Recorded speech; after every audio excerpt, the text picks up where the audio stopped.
Vamos começar falando sobre a natureza da semente que carregamos, Gênesis capítulo de número 1 e o versículo de número 12.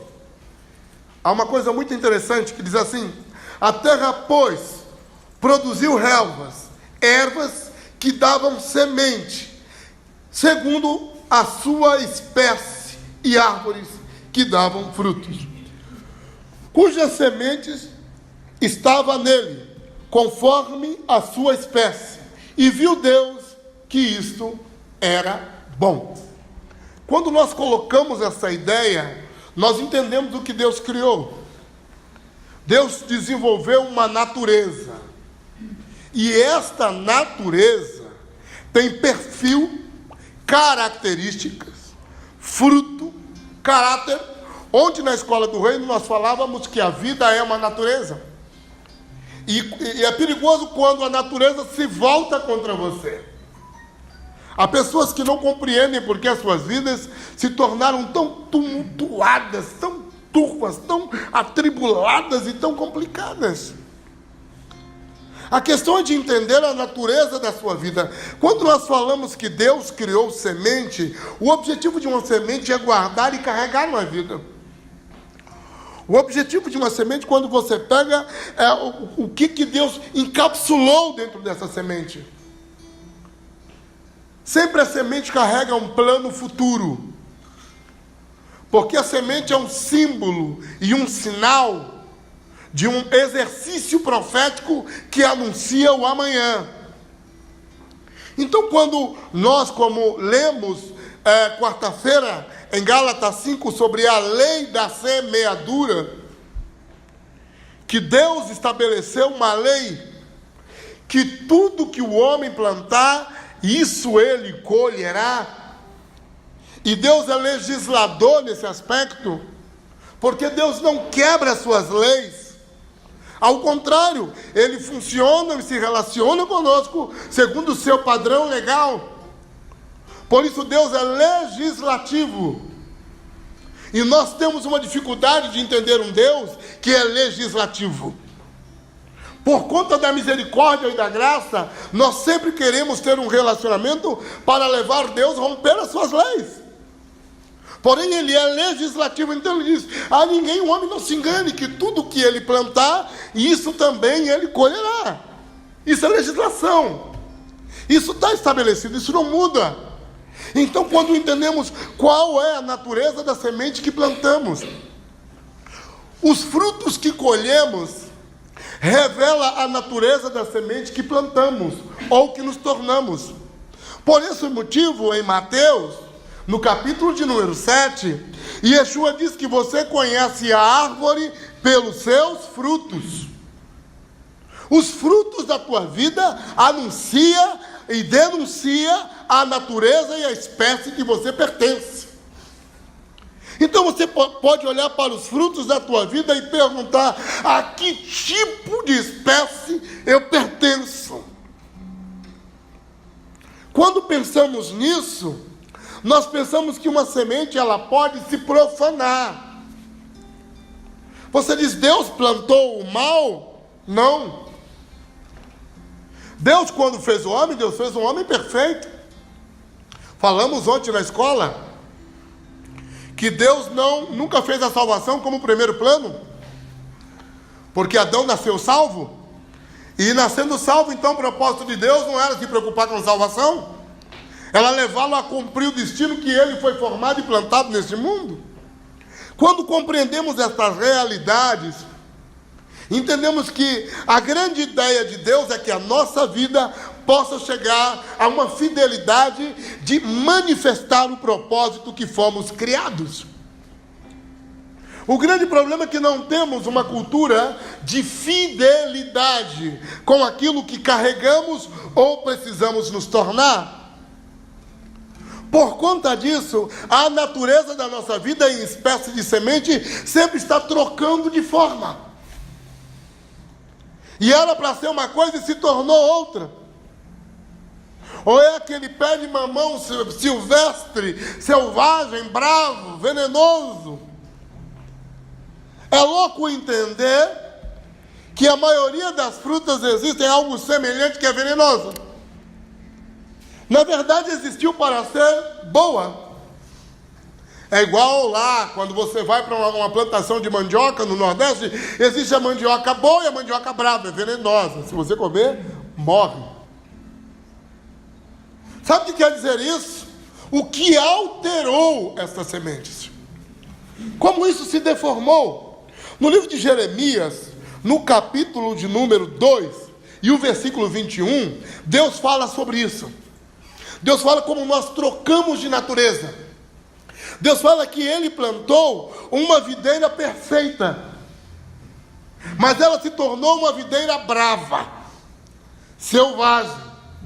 Quando Deus a plantou, foi pura, mas a sua forma foi alterada. Então você precisa parar na sua vida e entender o que altera a sua vida, o que altera o teu caráter, o que alterou a tua fé, o que altera o teu espírito, o que altera os teus pensamentos, o que altera os teus sentimentos, o que altera a tua forma de ser dentro do plano de Deus. Porque Deus não te plantou como uma semente selvagem, mas você pode se tornar e se voltar contra a originalidade do que Deus criou em você. Por isso o perigo da nossa falta de lealdade com a essência que carregamos de Deus. Precisamos ter fidelidade e lealdade com aquilo que Deus formou em nós. Você precisa ser leal ao propósito que a tua família carrega. Você precisa ser leal e pacto para entender que você serve um Deus que é pactual e é agricultor. E o que Ele planta, Ele quer retornos. Então o Evangelho não entra na sua vida como uma aventura popular e graciosa e promocional. Não. Semente para Deus não é uma ação promocional. Semente para Deus é uma questão de investimento. Por isso, quando você diz eu carrego uma semente de Deus, você está dizendo Deus investiu na minha vida. Deus implantou uma capacidade, uma substância e uma essência dentro da minha alma e do meu espírito, que Ele sim vai requerer o fruto evoluído disso que Ele colocou dentro da minha vida. Então a semente que Deus implantou em você e na sua casa, em si mesma ela tem uma natureza crescente. Ela precisa crescer. Quando você é uma semente de Deus, que você pode passar por um processo de transgenia religiosa. Sabe o que são os transgênicos? São alimentos orgânicos alterados. Sabe o que aconteceu com a semente que a gente carrega de Deus? Uma transgenia religiosa. A religiosidade e a cultura religiosa alterou a sua qualidade de desenvolvimento espiritual. Alterou a sua qualidade de interpretação literal das Escrituras e do próprio Espírito. Alterou a sua forma de ver Deus, alterou a sua forma de ver a Bíblia, alterou a sua forma de ver o mundo, alterou a sua forma de ver a vida. Então você se torna em uma semente transgênica, que foi plantado para ser boa, construída para ser perfeita, mas se tornou outra coisa, alterada pela temperatura, climatização, território e convivência. Então você precisa entender por onde você passou. O que uma temperatura espiritualmente contrária à de Deus gerou dentro de você. O que uma convivência selvática e selvagem corroborou e até mesmo corrompeu sua estrutura interna. E o seu espírito, que era puro e intacto, tornou-se profanado e misturado. E hoje o que você é uma mescla de fé, religiosidade, cultura evangélica, um pouco de cristão, um pouco de filho de Deus, um pouco de tudo. Então não se sabe mais que qualidade de vida e de fruto se tem a se revelar. Porque sofremos uma transgenia. Alteraram o nosso DNA. E quando a semente tem o seu DNA alterado, ela se torna em outra coisa. Pergunte ao seu irmão, o que é você hoje? O que é você, cara? O que é que se tornou você? O que é que você pensa de Deus? Entendemos tudo errado. Chamamos templo de igreja. Chamamos Jesus de amigo. Chamamos homens de pastores, de título. Está tudo errado. O que a gente se tornou? Uma loucura. Achamos que 5 músicas e uma palavra de domingo nos dá realidade de salvação. Não, cara. Bater cartão num culto, não. Quando você sofre essa transgenia espiritual, você se torna uma coisa que não tem alinhamento com a natureza do reino de Deus.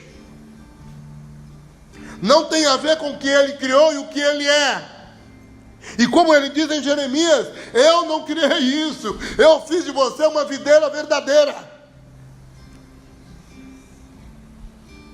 Por isso Yeshua, quando escreve no livro de João, capítulo 15, ele diz, eu sou a videira verdadeira.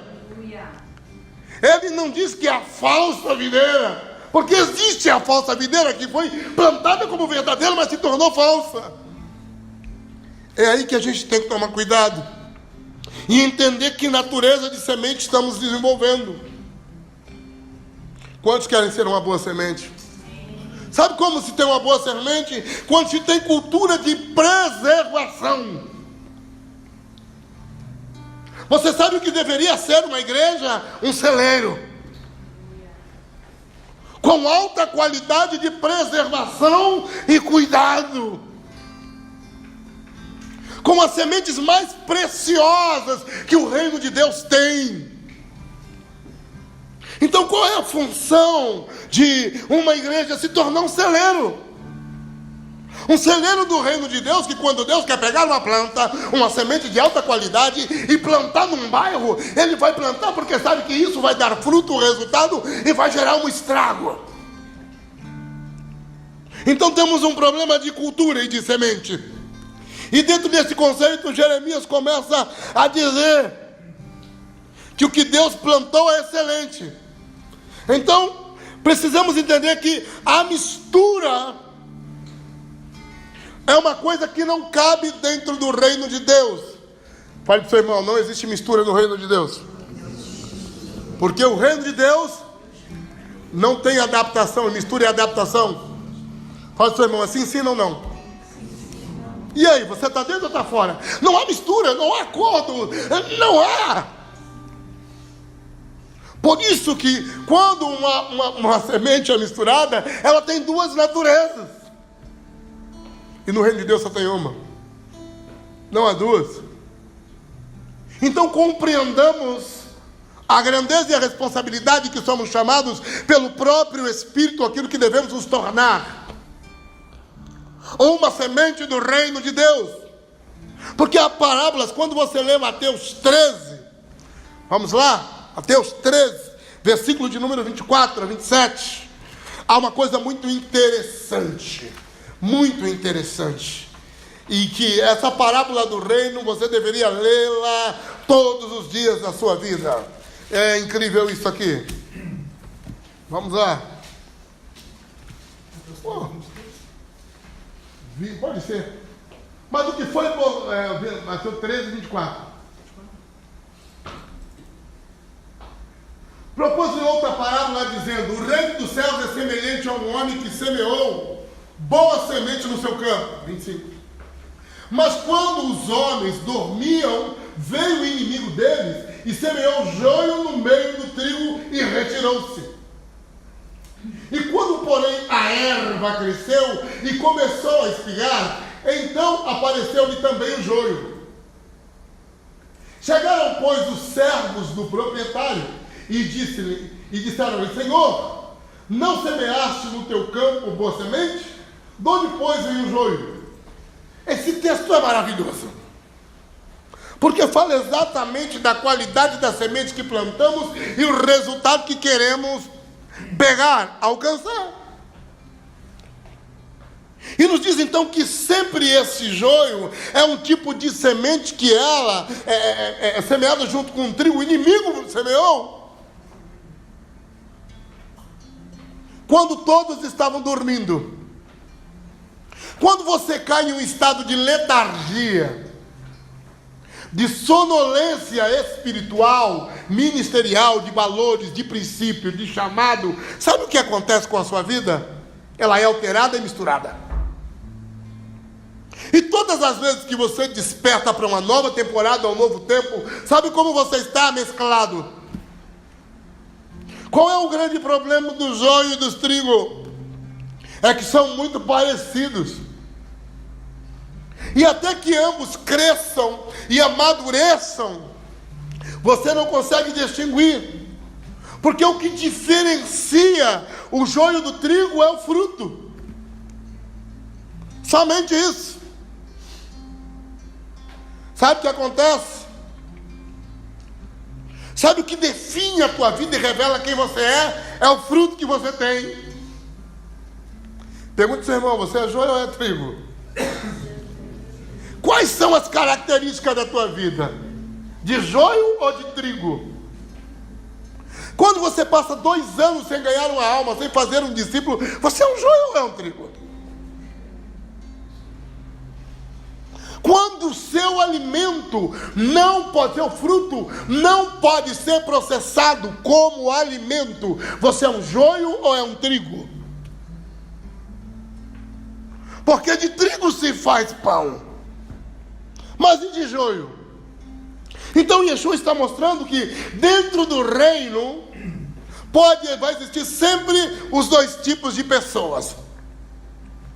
Pessoas que serão uma boa semente para se tornar uma árvore frutífera e o seu fruto ser processado em alimento para outros.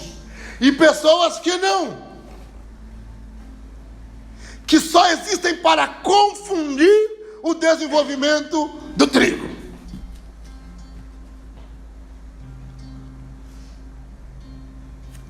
Bom seria se nós não fôssemos joios, porque sendo joio, não melhoramos o evangelho, pioramos. Não melhoramos o reino, pioramos. Ensinamos os outros com mau exemplo,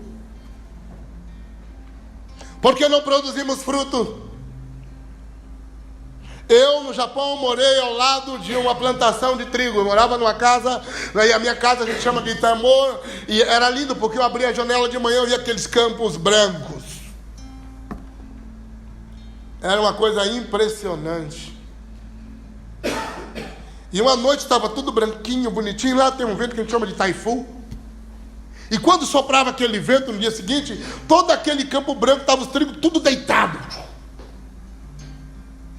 É por isso que quando você lê na Bíblia que Yeshua diz, os campos estão brancos. Quando o campo de trigo está branco, tem que colher na hora.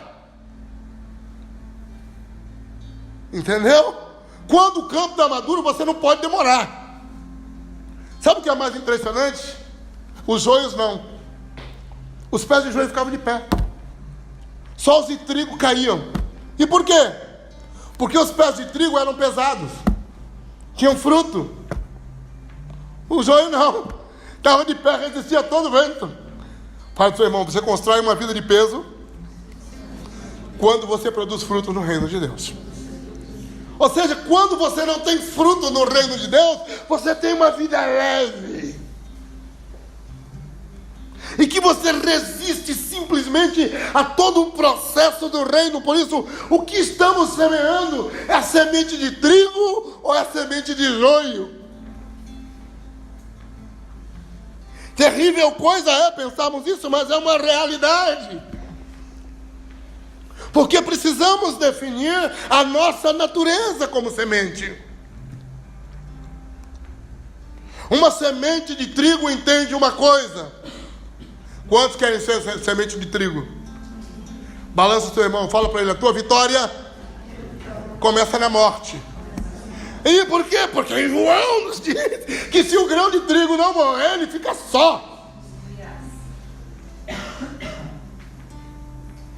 Pessoas que carregam a natureza de trigo não têm medo de morrer. Não tem medo da morte. Sabe quando a revolução começou? O dia que Yeshua morreu. A vitória nasceu na morte. Sabe quando nasce a vitória do seu ministério, do seu chamado, da sua vida? É quando há realidade de morte, que você é plantado dentro do campo do reino de Deus. Enquanto você deseja ser uma semente que está ensacada dentro de um celeiro religioso chamado templo e igreja, você é emprestado para o reino. Porque você não permite o processo de morte para glorificação e multiplicação. Sabe quando a multiplicação do seu ministério vai começar? Quando você decidir se entregar